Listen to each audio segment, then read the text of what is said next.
Demikian sabda Tuhan. Pada zaman para hakim memerintah, ada kelaparan di tanah Israel.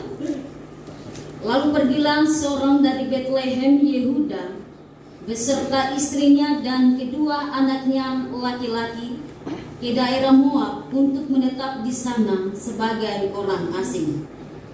Nama orang itu ialah Elimelek, nama istrinya Naomi, dan nama kedua anaknya Mahlon dan Kilion. Semuanya orang-orang Efrata dari Betlehem Yehuda. Dan setelah sampai ke daerah Moab, diamlah mereka di sana. Kemudian matilah Elimelek suami Naomi, sehingga perempuan itu tertinggal dengan kedua anaknya. Keduanya mengambil perempuan Moab, yang pertama bernama Orpa, yang kedua bernama Rut. Dan mereka diam di situ kira-kira 10 tahun lamanya. Lalu matilah juga keduanya, yakni Mahlon dan Kilion, sehingga perempuan itu kehilangan kedua anaknya dan suaminya. Kemudian berkemaslah ia dengan kedua menantunya, dan ia pulang dari daerah Moab, sebab di daerah Moab ia mendengar bahwa Tuhan telah memperhatikan umatnya dan memberikan makanan kepada mereka. Amin. Demikianlah firman Tuhan bagi kita pada saat ini. Berbahagialah kita semua yang selalu setia untuk merenungkan bahkan juga melakukan firman Tuhan dalam kehidupan ini. Bapak, Ibu, dan saudara-saudara jemaat yang dikasihi oleh Tuhan kita Yesus Kristus, kita merenungkan firman Tuhan pada hari Minggu ini di bawah tema kembali ke Betlehem. Sekali lagi, kembali ke Betlehem. Bapak, Ibu, dan saudara-saudara sidang jemaat yang dikasihi Tuhan, bencana, kesusahan, kesulitan bisa terjadi di mana saja. Meski pada kenyataannya ada orang yang membanding-bandingkan tempat di mana ia tinggal dengan tempat lain. Ada orang yang beranggapan bahwa di tempat lain mungkin jauh lebih baik.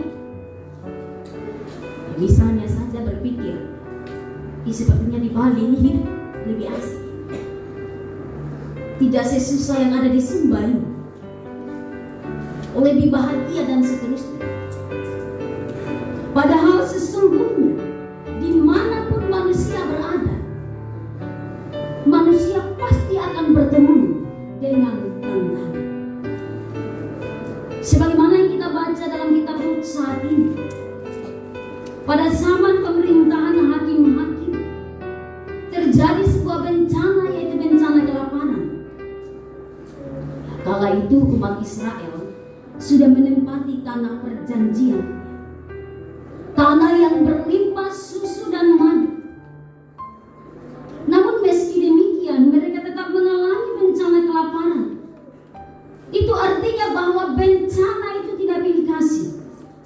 Bencana itu bisa terjadi di mana saja, bahkan di tanah perjanjian sekalipun. Itulah ironisnya dunia. Meskipun modern, meskipun menyediakan segala sesuatu yang dibutuhkan oleh manusia, tetapi ketika malapetaka atau bencana itu datang, manusia tidak dapat menghadapi dengan kekuatannya sendiri. Kita dapat melihat respon sebuah keluarga dalam bacaan saat ini ketika terjadi kelaparan di tempat mereka, yaitu Betlehem. Keluarga Elimelek memilih untuk pergi meninggalkan Betlehem. Mereka memilih untuk pergi ke tanah Moab. Perlu kita ketahui bersama-sama bahwa Betlehem artinya adalah rumah roti. Dari bahasa Ibrani, bait artinya rumah dan lehem artinya roti. Tempat penghasil roti terbaik. Betlehem juga dikenal dengan nama Efrata di tanah Yudea, yang merupakan penghasil domba-domba terbaik yang sering dipakai untuk persembahan kurban di bait Tuhan. Dari maknanya ini jelas menunjukkan bahwa tanah kelahiran mereka adalah tanah yang subur. Tetapi mereka mengalami kelaparan. Kenapa demikian? Karena ada dosa yang dilakukan oleh umat Israel. Terlebih lagi pada saat itu belum ada raja yang memerintah. Hanya diperintah oleh para hakim yang justru membuat mereka hidup sesuka hati, hidup dengan pandangannya sendiri. Dan kalau kita mau lihat sesungguhnya, keluarga Elimelek ini adalah keluarga yang berada. Hal itu terbukti dengan pernyataan Naomi dalam ayatnya yang ke-21. Kita lihat di situ yang mengatakan bahwa dengan tangan yang penuh aku pergi, dan dengan tangan yang kosong Tuhan memulangkan aku. Lalu mengapa mereka memutuskan untuk pergi meninggalkan Betlehem, meninggalkan tanah perjanjian? Hal itu terjadi karena kekhawatiran yang sangat berlebihan akan bencana kelaparan yang terjadi, sehingga mereka pergi ke Moab.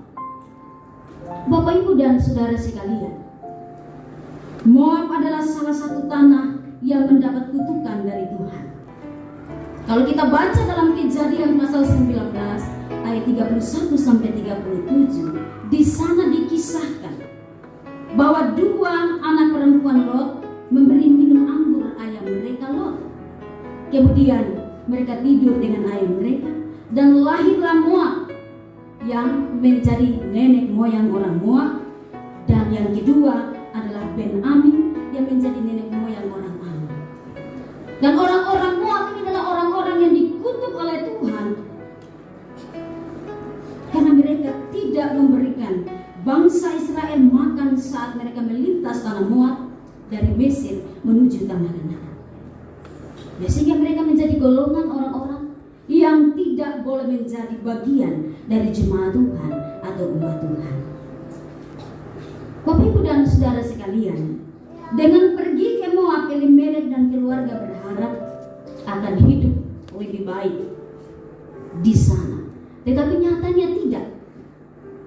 Di sana mereka hidup bersama dengan orang-orang yang merupakan keturunan moral yang tidak bagus, dengan umat yang menyembah Allah lain yaitu Kamos, sehingga mereka juga disebut orang-orang Kamos. Dan hal ini semakin diperparah ketika anak-anaknya mengambil orang Moab sebagai istri mereka, yaitu Orpa dan Rut. Nah, akibatnya kemalangan demi kemalangan menimpa mereka. Elimelek meninggal, kedua anaknya juga ikut meninggal. Hal ini tentu sangat mengguncang perasaan Naomi pada saat itu, apalagi dia sebagai seorang perempuan. Keputusan yang telah diambil oleh Elimelek, Naomi bersama dengan keluarganya untuk pergi meninggalkan Betlehem adalah keputusan yang salah, sehingga harus menerima kemalangan di kemudian hari. Tetapi Bapak, Ibu, dan saudara-saudara yang dikasihi Tuhan, dalam segala keputusasaan, dalam segala keterpurukannya, ia mendengar bahwa Tuhan telah kembali memperhatikan umatnya di Betlehem, sehingga ia memutuskan untuk kembali ke tempat kelahirannya. Ia meminta kedua menantunya Orpa dan Rut untuk tidak mengikutinya ke Betlehem, kalau kita baca dalam ayat-ayat selanjutnya. Namun salah seorang dari mereka, yaitu Rut, bersikeras mengikuti dia dan membuat sebuah pengakuan bahwa kemanapun Naomi pergi dia akan mengikutinya. Dan Tuhan yang disembah oleh Naomi juga adalah Tuhannya. Pada akhirnya hidup Naomi dipulihkan bersama-sama dengan Rut. Karena apa? Karena ia memutuskan untuk kembali ke Betlehem yang merupakan bagian dari tanah perjanjian. Dan Rut yang walaupun berasal dari keturunan Moab, yang seperti yang saya katakan tadi adalah orang-orang yang dikutuk Tuhan, tidak layak untuk menjadi umat Tuhan, juga mendapatkan belas kasihan Tuhan. Kalau kita mau baca dalam pasal selanjutnya, di situ kita dapat melihat Rut bertemu dengan dengan seorang yang pada akhirnya menebusnya, yaitu Boas. Oleh karena Boas inilah Rut dipulihkan. Rut diterima untuk menjadi umat Tuhan. Bahkan dari pernikahan Boas dan Rut inilah yang pada akhirnya menjadi garis keturunan Tuhan Yesus Kristus sebagai Mesias. Dari pernikahan Rut dan Boas inilah lahirlah Obed. Dari Obed lahirlah Isai. Dari Isai lahirlah Daud. Dan dari keturunan Daud inilah muncullah atau lahirlah Tuhan Yesus Kristus. Jadi Naomi dan Rut mendapatkan belas kasihan Tuhan. Mereka menerima pemulihan dan penebusan. Oleh karena mereka kembali ke Bethlehem, kota kecil yang menjadi tempat kelahiran Tuhan Yesus sebagai penebus kita. Bapak Ibu dan saudara-saudara jemaat yang diberkati oleh Tuhan kita Yesus Kristus, kisah ini ditulis dalam Alkitab bukan supaya kita sekedar terkesan mendengar kisahnya, melainkan ada pesan-pesan Tuhan yang dapat kita jadikan pelajaran penting di dalam kehidupan kita sebagai umat Tuhan, terlebih ketika kita menghayati minggu-minggu sengsara Tuhan Yesus. Nah, karena itu ada beberapa hal yang akan kita renungkan secara bersama-sama. Yang pertama, jangan khawatir berlebihan. Khawatir berarti menaruh perhatian yang khusus terhadap sesuatu. Seorang psikolog Yunani mengatakan bahwa manusia khawatir jika dua kebutuhan jiwanya tidak terpenuhi, yaitu kebutuhan fisik dan juga kebutuhan akan pengakuan atau penghormatan. Manusia membutuhkan semua itu. Itu adalah hal yang wajar. Namun akan menjadi tidak wajar jika rasa khawatir itu menjadi berlebihan. Perasaan khawatir yang berlebihan akan berdampak buruk bagi manusia itu sendiri. Bisa stres, bisa sakit, bisa salah mengambil keputusan, dan seterusnya. Seperti yang dialami oleh Elimelek bersama dengan keluarga dalam bacaan saat ini. Karena khawatir yang berlebihan akan bencana kelaparan, mereka salah menentukan keputusan. Kita semua mungkin juga mengalami atau selalu merasa khawatir dengan keadaan kita, secara khusus menyangkut kebutuhan kita. Apalagi di masa resesi seperti sekarang ini. Beras yang adalah kebutuhan pokok harganya naik drastis. Orang-orang sangat kesulitan. Apalagi saudara-saudara kita di kampung yang aksesnya sudah susah, jauh dari kota, ya, maka harga beras semakin mahal. Belum lagi persoalan-persoalan kehidupan lain. Ya, dalam keadaan yang seperti ini kita harus melatih diri kita untuk tidak khawatir berlebihan, untuk tetap percaya bahwa kesulitan sebesar apapun pasti ada jalan keluarnya.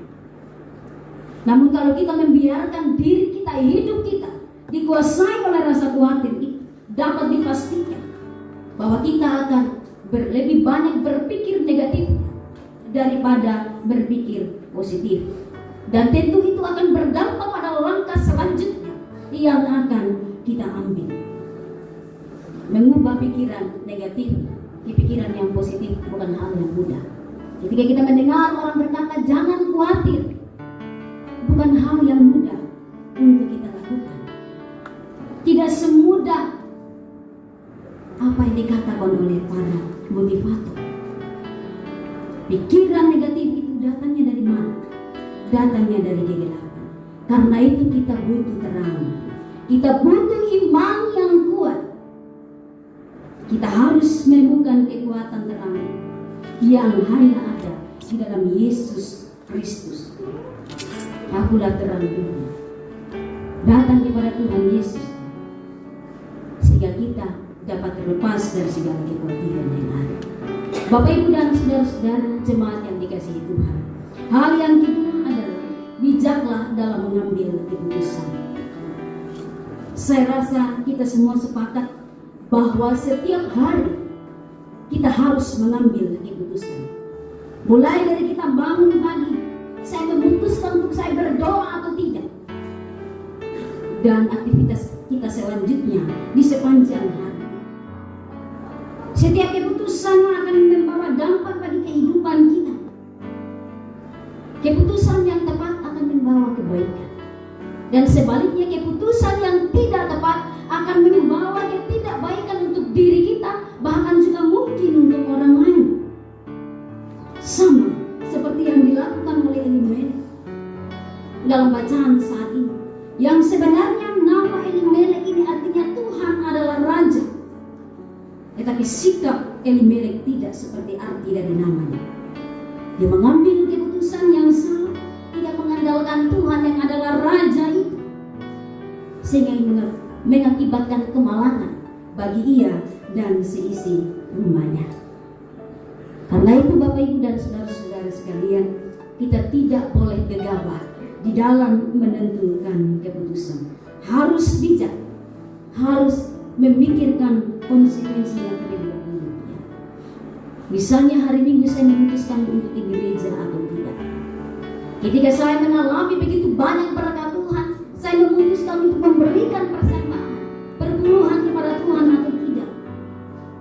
Dengan zaman resesi seperti ini, beras mahal, saya memutuskan untuk lebih giat lagi bekerja, atau saya malas-malasan di rumah. Dengan segala keberadaan hidup saya memutuskan untuk saya semakin dekat dengan Tuhan atau saya jauh dari Tuhan. Semua pilihan itu ada konsekuensinya. Nah, karena itu mari bijak dalam mengambil keputusan supaya kita tidak mengalami kemalangan di kemudian hari, dan terutama andalkan Tuhan di dalam menentukan keputusan itu. Bapak Ibu dan saudara-saudara jemaat yang dikasihi Tuhan, hal yang terakhir yang kita renungkan dari firman Tuhan ini adalah kembali kepada Tuhan. Kita semua pasti tidak suka jika kita berada dalam situasi dan kondisi yang tidak menyenangkan. Ada dalam persoalan, ada dalam penderitaan. Tatkala ada dalam kondisi yang demikian, orang akan berusaha untuk mencari jalan keluar. Orang akan berusaha untuk mencari ketenangan, bahkan juga semakin jauh meninggalkan Tuhan, dengan berpikir bahwa dengan cara seperti itu mungkin hidup saya akan jauh lebih tenang. Tetapi di sisi lain ada juga yang datang untuk mencari Tuhan, semakin dekat dengan Tuhan. Saat ini Bapak Ibu dan saudara sekalian, kita belajar dari Naomi dan juga Rut bahwa dalam segala perasaan kehilangan, dalam segala keterpurukan, mereka kembali ke Bethlehem, kembali ke tanah perjanjian Tuhan yang pada akhirnya mendatangkan pemulihan dan penebusan bagi mereka. Kita sekalian juga harus kembali kepada Tuhan sebagai anak-anaknya, kembali kepada Yesus Kristus. Akan ada suasana senang dan bahagia pada akhirnya. Kita harus sadar bahwa separah apapun kita berpaling dari Tuhan, Tuhan pasti akan mampu mengubahnya menjadi berkat dan keselamatan bagi kita. Seperti apapun keadaan kita, sehancur apapun perasaan kita sekarang ini, sejauh apapun kita pergi meninggalkan Tuhan, Tuhan adalah tempat untuk kita kembali. Bagi kita, kembali ke Bethlehem artinya kembali kepada Tuhan Yesus, karena di sanalah penebus kita dilahirkan. Hanya Tuhanlah satu-satunya yang dapat memulihkan kita, yang dapat melepaskan kita, yang dapat menebus kita, yang dapat memberikan kebahagiaan yang sesungguhnya kepada kita. Bapak Ibu dan saudara sekalian, dalam perayaan Minggu Sengsara yang ketiga pada saat ini, mari kita kembali merenungkan kasih Yesus terhadap kita, yang selalu menunggu dan pasti akan menyambut kita. Kita mungkin pernah khawatir berlebihan, kita mungkin pernah salah dalam menentukan keputusan, kita juga mungkin pernah berbalik dari Tuhan, melanggar apa menjadi perintah Tuhan, keluar dari rencana Tuhan. Tetapi mari kita kembali kepada Tuhan karena tidak ada kata terlambat untuk kembali kepadanya. Tidak ada cara lain. Yang perlu kita lakukan adalah kembali kepada Tuhan Yesus. Nas pembimbing tadi mengatakan, jika kita mau kembali kepada Tuhan, kembalilah. Jangan melarikan diri dari hadapannya. Tangan Tuhan selalu terbuka untuk kita anak-anaknya. Kembalilah ke Bethlehem, yang artinya kembalilah kepada Yesus. Amin. Untuk firman Tuhan.